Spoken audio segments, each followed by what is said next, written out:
This is Chronicle on WCVB Channel 5. Potential danger ahead when the doctor prescribes painkillers. My life was unmanageable. Addicted, Sandra falls into the clutches of a very dangerous drug. It seems to be the most common drug that we'd come across. Heroin, the affordable high. There's been an explosion in the number of overdoses, especially fatal overdoses. Because today's heroin is laced with an even deadlier drug. He didn't sell my son drugs. He killed my son. The heroin plague. Next on Chronicle. Good evening. With the death of Philip Seymour Hoffman last month, the nation's attention is fixed like never before on the hideous realities of OxyContin and heroin addiction. The reality is that huge numbers of people are dying, people right here in Massachusetts. How you doing, bud? What's up, dude? It's an ugly scene played out in cities and towns across Massachusetts every single day. Second, another one? Emergency teams struggle to save the lives of heroin users who have overdosed. Most of them young people from every walk of life. Many have overdosed before. Over the last 4 or 5 years, the heroin has just taken over. It seems to be the most common drug that we'd come across, the most prevalent drug. That and the other opiates that people use just seem to be everywhere in the streets. Usually they seem to have been prescribed prescription drugs because of a medical treatment they had, whether it was a... These days, Taunton Police Chief Ed Walsh is also in the streets, trying to bust drug dealers red-handed. He says the days of the street corner pusher are over. Today's dealers do their business by cell phone, meeting buyers in parking lots across a city as large as Boston proper. Hi, what's going on? Chief Walsh says that while heroin has been a growing problem over the past few years, in the past few months, it's become an unprecedented nightmare. That's because there's been an explosion in the number of overdoses, especially fatal overdoses, streaming into emergency rooms like this one at Good Samaritan Medical Center in Brockton. The numbers revealing how a troubling trend has mutated into a full-blown crisis. Across the nation, more people are now dying from drug overdoses than from car accidents.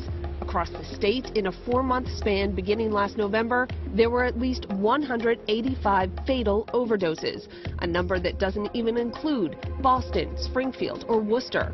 In Taunton alone, in the first 2.5 months of this year, there were 100 overdoses, 7 of them fatal. Why so many deaths? The heroin in Taunton seems to be tainted with fentanyl, which is a painkiller. It's a lot more deadly, a lot more dangerous. Addiction psychiatrist Dr. Joji Suzuki of Brigham and Women's Hospital. Fentanyl is an extremely powerful synthetic opioid that's been around for about 50 years, and it's used predominantly in hospital settings for anesthesia, for cancer pain, end-of-life pain. It's very effective because it's very, very potent. Fentanyl-laced heroin has been seen periodically for years. In the past, it has been stolen from hospitals, but authorities believe the fentanyl used today is being manufactured illegally. Around mid-2000s, I think the evidence suggests that there's been a wide-scale clandestine production of fentanyl and other analogs, specifically for it to be included into heroin to artificially increase the potency. Fentanyl-laced heroin is what killed this young man. 32-year-old Eric Sear died January 25th. He was found in the parking lot of a Taunton drugstore. His mother, Sue Sear, remembers her son from earlier days. He was very happy. Every sympathy card I got, they said that they will miss his smile. They will never forget that smile. He's very kind-hearted. But 5 years ago, Eric started to have real problems. He couldn't hold a job. He was constantly borrowing and stealing money. Sue and her entire family soon learned Eric had become addicted to pain pills. We all got together and teamed up on him, and the next day I drove him to a detox, and that just started the nightmare we lived for 5 years. Earlier this year, things had gotten so bad that Sue Sear went to court in a desperate attempt to have her son committed to a long-term facility. A court doctor testified that Eric was indeed a heroin user based on drug tests, but Eric simply denied it. He convinced that judge that there's no way he would be doing that. And I'm standing there for 3 hours. I mean, by then I was sobbing and asking for help. And she believed him. The court refused to admit Eric for treatment. 1 week later, he was dead. Police think Eric knew the heroin that killed him was laced with fentanyl. You would think users would avoid such a dangerous version of heroin. But in fact, for many users, it's just the opposite. How many of you still think about it?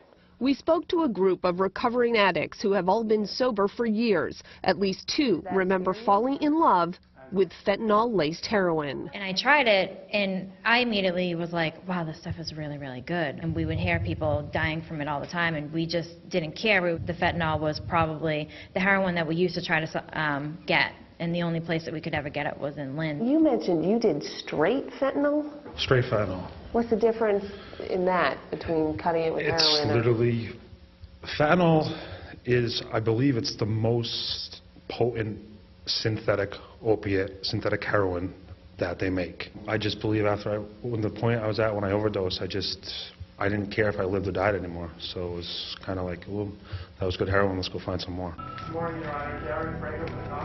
Taunton District Court, Monday, March 3rd. Defendants Jeffrey Ayers and Carrie Ann Rudolph have come for a pre-trial hearing. They are charged with possession of narcotics.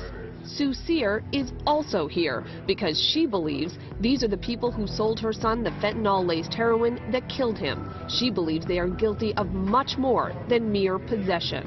And I want this guy to know that he didn't sell my son drugs. He killed my son. He knew it was bad. Other people had OD'd that week, and he's still selling.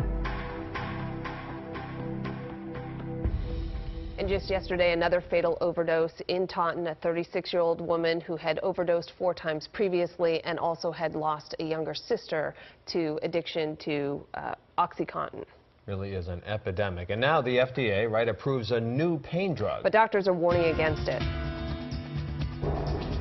This is a product that's dangerous even to people who are trying to use it as directed.